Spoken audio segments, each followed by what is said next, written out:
Salut les investisseurs malins, j'espère que tu vas bien. Je m'appelle Gabriel Jarosson et aujourd'hui je vais te parler de la startup Kitiwake en levée de fonds sur Cryptown. Ça faisait longtemps que Cryptown ne nous avait pas proposé de nouvelles startups, on attendait tout ça avec impatience et ben le jour est arrivé. On va regarder ce projet ensemble comme d'habitude sur mon ordinateur avec les différents éléments habituels. Avant de commencer, si c'est ta première fois ici, si c'est pas déjà fait, je t'invite à cliquer sur le bouton s'abonner juste en dessous de cette vidéo pour t'abonner à la chaîne YouTube Léonis, ne rater aucune de mes vidéos dès que je les publie et rejoindre plusieurs milliers d'investisseurs malins.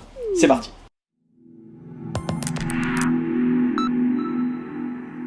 Je suis donc sur le site Cryptown. Ils ont un nouveau bandeau d'ailleurs que tu vois en haut avec la cotation en temps réel de tous leurs tokens. Bon bah il y en a qu'un, c'est Taco, il est en baisse de 0,92% à l'instant. Mais il y en aura d'autres bien sûr qui vont arriver très rapidement. Et je suis également équipé de mes critères d'investissement gagnants. Comme d'habitude, si tu découvres mes critères d'investissement gagnants, si tu ne les connais pas avant de regarder cette vidéo, je t'invite à les télécharger juste en dessous dans la description. C'est un petit document de quelques pages où j'explique plus en détail mes critères d'investissement. Là, il y a simplement les titres. Voilà, tu comprendras beaucoup mieux la vidéo si tu les télécharges dans un premier temps. Le lien est juste en dessous. Et si tu les connais déjà, on y va. Donc, comme d'habitude, j'ai simplement regardé cette petite vidéo et j'ai pas étudié le dossier en détail. On va le découvrir ensemble. On va regarder tous les éléments qu'on peut trouver ici. Voilà, on va regarder tout ça ensemble. Donc, Kitiwake, qu'est-ce que c'est? Eh bien, ce sont des vêtements, des tenues de sport pour femmes, élégants et engagés. Donc, ils sont en circuit court, c'est produit au Portugal et en France. Ça respecte l'environnement, ça n'utilise pas beaucoup d'eau. Voilà, alors, juste pour la blague, je viens de regarder la vidéo à l'instant et il y a un truc trop génial, c'est que Léonis Investissement apparaît dans la vidéo de Cryptown. Donc ça me fait trop plaisir. Merci les gars. Ici, si tu regardes bien, hop là, il y a la tête de Gabriel. Ici, et je suis même là en coin. Donc voilà, ça me fait très très plaisir d'être dans cette vidéo. Rien à voir, voilà, c'était pour la petite blague. Donc je pense que les filles s'attendent à ce que je fasse une vidéo sur le sujet. Et la voici, et je pense que toi aussi tu t'attends à ce que je fasse une vidéo sur le sujet. Alors, qu'est-ce qu'on peut retenir déjà d'entrée de jeu de cette présentation donc des tenues de sport engagées pour les femmes? Alors évidemment, tout de suite, sur la scalabilité et les effets d'échelle, dès qu'il y a un produit physique, tu le sais, moi je mets une note négative. C'est pas négatif en soi, il y a comme d'habitude de la scalabilité des effets d'échelle industriels sur la production en grosse quantité de ces produits, mais tu le sais, moi je préfère les produits non physiques, les produits 100% digitaux, qui sont entièrement dématérialisés, parce que du coup les effets d'échelle et la scalabilité sont quasiment infinis. Qu'est-ce qu'on peut dire sur le marché? Tout de suite, pareil d'entrée de jeu, je pense que le marché est bon, on va voir, ils vont peut-être, j'espère, nous donner des chiffres, mais globalement, le marché du sport, c'est un marché en croissance, hein. Il y a de plus en plus de gens qui font attention à eux, qui font du sport, qui font attention à leur ligne. C'est très important évidemment pour la santé, et on mange de plus en plus, donc on a de plus en plus besoin de faire du sport. Et par ailleurs, il y a de plus en plus de gens qui veulent des habits plus respectueux, qui sont un petit peu engagés dans leur démarche commerciale. Donc je pense que le marché est tout à fait bon, et ça c'est une chose qu'on peut tout de suite mettre en avant. Et puis bien sûr, la monétisation, comme souvent, hein, on a affaire à des boîtes qui savent quand même vendre et faire du chiffre d'affaires, puisque tout simplement elles vendent leur tenue de sport, hein. C'est comme ça qu'elles gagnent de l'argent, c'est pas très compliqué à deviner. Alors la levée de fonds vient de se lancer, hein. Il y a 6 personnes, mais je crois qu'elle s'est lancée ce matin ou quelque chose comme ça, ou hier. Ils veulent lever 100 000 euros et tu peux investir à partir de 6 euros ou même peut-être moins. Est-ce que tu peux investir? Oui, tu peux même investir à partir de 1 euro. Est-ce que tu peux mettre 1 centime? Peut-être pas, hein. Je crois que c'est à partir de 1 euro. Bon, mais c'est déjà pas mal du tout. Donc c'est 6 euros pour un token qui s'appelle le Kitty, puisque c'est le Kitiwake. Donc ça c'est chouette. Alors, on va bien sûr regarder la marge, on va regarder la valorisation, on va regarder la traction. Alors elles disent dans la vidéo qu'elles ont déjà 600 clientes. Je voudrais voir en combien de temps ça s'est fait, les 600 clients, pour essayer de voir s'il y a effectivement une traction. Si ça fait un mois, 600 clients, c'est très bien. Si ça fait un an, évidemment, c'est moins bien. On va regarder tout ça ensemble. Donc, les femmes recherchent dans la vie de tous les jours un équilibre entre vie active et vie personnelle. Elles veulent se sentir bien, se sentir jolies. Jusque-là, on est tous d'accord. Matière d'origine naturelle ou recyclée, production locale, engagement sociétal et environnemental. Donc, ils collaborent avec Genetic Cancer plus Plastic Odyssey, donc la lutte contre le cancer et la lutte contre le plastique dans les océans. C'est évidemment des très bonnes choses. On a ici le white paper qu'on va aller télécharger, qui nous invite à aller voir, mais on va continuer sur cette page. Quelle est la stratégie de développement? Développement des ventes online sur le e-shop. Alors on va aller voir bien sûr le e-shop quand même. Voilà. Voilà à quoi ça ressemble. J'ai pas été encore, mais j'imagine que c'est un très beau site. Eh ben oui, c'est gagné, c'est un très beau site. Calme et sérénité, d'accord. On a différents bandeaux, équilibre sur l'eau, d'accord, très bien. Douceur pour le yoga, c'est toujours la même, je crois que c'est la même qu'on a vu tout à l'heure. Je vérifie. Ah oui, c'est ça. Les célèbres, etc., etc. Alors, on a ici donc le legging Sea Turtle coûte 108 €. Alors, les prix sont clairement élevés, c'est pas grave. C'est même plutôt bien, ça veut dire que voilà. De toute façon, c'est souvent le cas. Pour des produits comme ça haut de gamme. Alors, elles auraient peut-être fait une campagne sur Ulule au préalable. On va chercher ça. Si je tape Kitiwake sur Google. Kitiwake, non, c'est avec un seul T, visiblement. Ah oui, les Kitiwake, donc c'est des, tu vois, visiblement le nom vient de... c'est des seabirds, des espèces de mouettes, d'accord. Lemon Zest, est-ce qu'on va les trouver sur Ulule? Oui. Donc, elles ont déjà 600 clientes, mais en fait... Elles en ont sur les 600, 119 qui viennent de là. Donc elles ont fait des ventes au-delà. Ça c'est très bien parce qu'on voit souvent des projets qui, sur les plateformes comme Ulule, comme Kickstarter, disent bon bah ok on a eu 600 clients et ensuite comment tu transformes pour aller plus loin au-delà de ces 600 premiers clients. Donc elles ont visiblement été plus loin. Donc on va aller sur une page, voilà, si on veut acheter le débardeur Tina à 65 € juste pour voir la tronche que ça a, même si ça n'a pas une grande importance sur notre investissement, mais voilà, c'est certifié, tu peux choisir tes couleurs, ta taille, ajouter au panier, il y a plein de photos, c'est hyper quali, donc ça c'est top. Ok, donc la stratégie de développement, ils veulent se développer en ligne, très bien. Il va bien sûr falloir voir combien ils font de marge sur ces ventes, mais le fait de vendre en ligne en général ça te fait une bien meilleure marge que dans le retail. Donc là on a le marché du yoga il est en plein essor, donc ça c'est très bien. Et c'est tout ce qu'on a pour l'instant. Alors, le white paper, donc il a été validé par Estimeo, par le cabinet Casiro Kozik et par un commissaire aux comptes. Ça c'est la promesse de Cryptown et c'est très bien.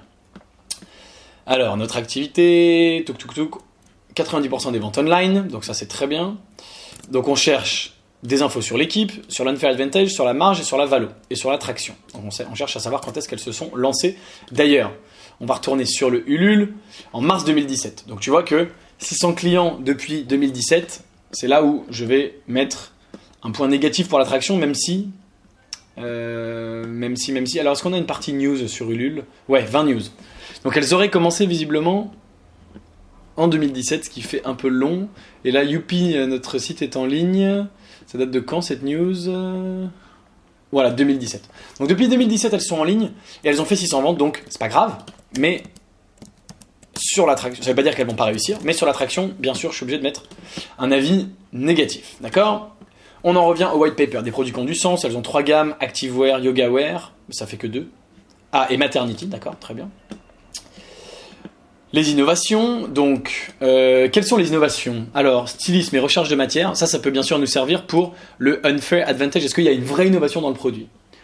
Développement de notre propre matière écologique, d'accord? Est-ce que c'est breveté? Probablement pas. Marque Kitiwake, site web. Et 600 pièces de stock. On va chercher brevet, mais on n'a rien. On va chercher déposé, voilà, marque déposée, donc on n'a que ça. Donc on n'a pas a priori d'unfair advantage significatif.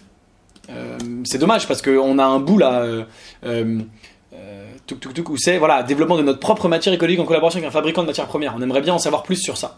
Mais est-ce que c'est elles-mêmes, les deux fondatrices, qui ont créé ça, ou est-ce que c'est le fournisseur qui leur a proposé, le fabricant, et elles l'utilisent au même titre que d'autres marques? Mais il n'y a pas l'air d'avoir un très gros unfair advantage à part la marque qui existe, mais bon, voilà, et les clients existants, mais il n'y en a pas tant que ça, 600 en 2 ans.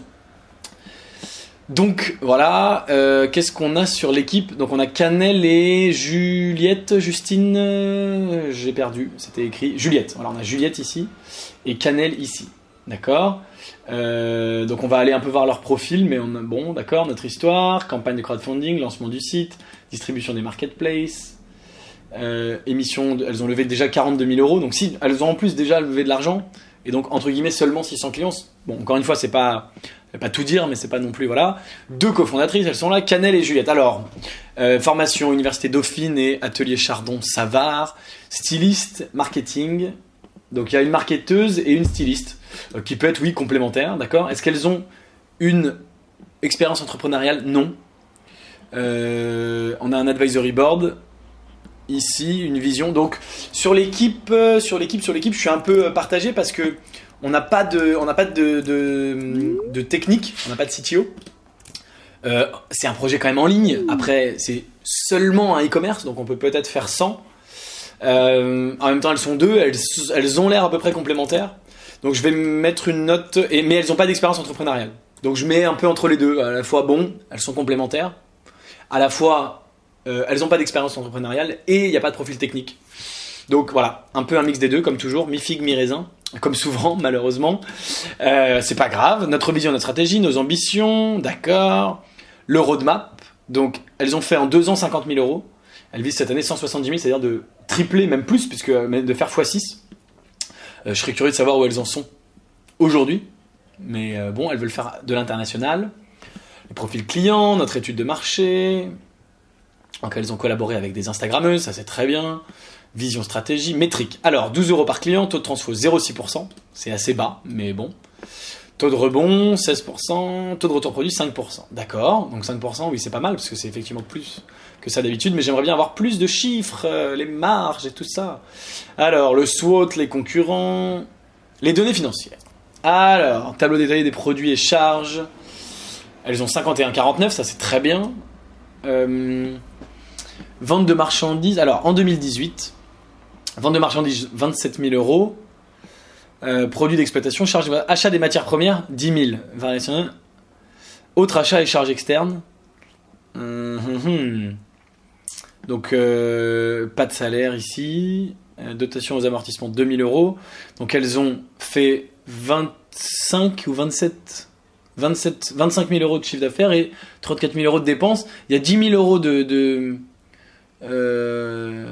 d'achat de matières premières, mais il y a 28 000 euros de autres achats et charges externes. Qui ne sont pas détaillés. Donc c'est ça qui est un peu dommage. On ne sait pas exactement ce que c'est. J'aimerais bien savoir grosso modo, parce qu'elles achètent les matières premières et après elles n'ont pas mis de salaire, mais ça doit être les autres achats et charges, ça doit être je sais pas, l'atelier ou quoi qui leur a préparé les habits, peut-être l'atelier au Portugal, à moins que l'achat de matières premières et votre approvisionnement ce soit vraiment les produits finis. Mais ça on ne sait pas. Ici, donc c'est un peu dommage. Produits intermédiaires et finis, voilà 15 000. Matières premières, oui c'est ça. Donc on est à 25 000 si on veut compter l'ensemble, on est à 25 000. Donc elles ont fait zéro marge, elles ont vendu au prix. Donc 25 000 de chiffre d'affaires, 25 000 de matières premières plus transformation. Ce qui est un petit peu embêtant, mais j'aimerais bien avoir un truc un peu plus... combien elle prévoit de faire elle prévoit forcément de faire une marge à un moment. Mais on ne l'a pas. Donc ça c'est la méthode de valorisation. 1,2 million, d'accord. Notre levée de fonds, destination des fonds, elle parle de nous, le glossaire Cryptown, glossaire, d'accord. Alors, est-ce qu'on a le mot marge? Nulle part, tu vois, c'est incroyable. Donc, elles veulent dépenser dans tout ça. Donc, 1,2 million pour une boîte qui a fait même moins de 50 000 euros de chiffre d'affaires. Oui, elles disent 50K, oui, en 2 ans. Donc la valorisation est trop élevée, un peu trop élevée. Bon, 1,2 million c'est déjà relativement bas, mais franchement, il faudrait être encore en dessous parce que la boîte, elle a à peine démarré. Et la marge, je suis obligé de mettre aussi un avis négatif. Je sais pas exactement, elle projette probablement de faire au moins 50% de marge à terme avec des plus gros volumes. C'est évidemment plus dur sur des petites quantités, mais on n'a pas vraiment l'info. Ça a l'air d'être... On a deux choses, hein. On a ici ce premier tableau qui indique que l'achat de matières premières c'est 10 800 euros. Mais ensuite on descend et dans ce deuxième tableau on a 10 300 ici. C'est pour la même année. Mais on a aussi produits intermédiaires et finis. Mais alors, non, c'est dans l'actif circulant, donc c'est peut-être du stock. Peut-être qu'elles ont 15 000 euros de produits finis en stock. Pas hyper clair. Pas hyper clair, mais là, bon, déjà le fait que la marge ne soit pas indiquée, ça vaut une note négative, malheureusement. Mais je serais curieux de savoir. Je pense, encore une fois, dans le retail, normalement tu vises au moins de faire 50%, et même a priori un peu plus. Taux de marge, 60-77, voilà. Taux de marge sur coût variable. Mais j'aimerais bien savoir la... Ouais. Ici, on a la valeur ajoutée qui, seulement en 2020, devient positive. Voilà, vente. Marge globale et valeur ajoutée. Donc la valeur ajoutée, c'est ça, hein, c'est le chiffre d'affaires moins tes coûts.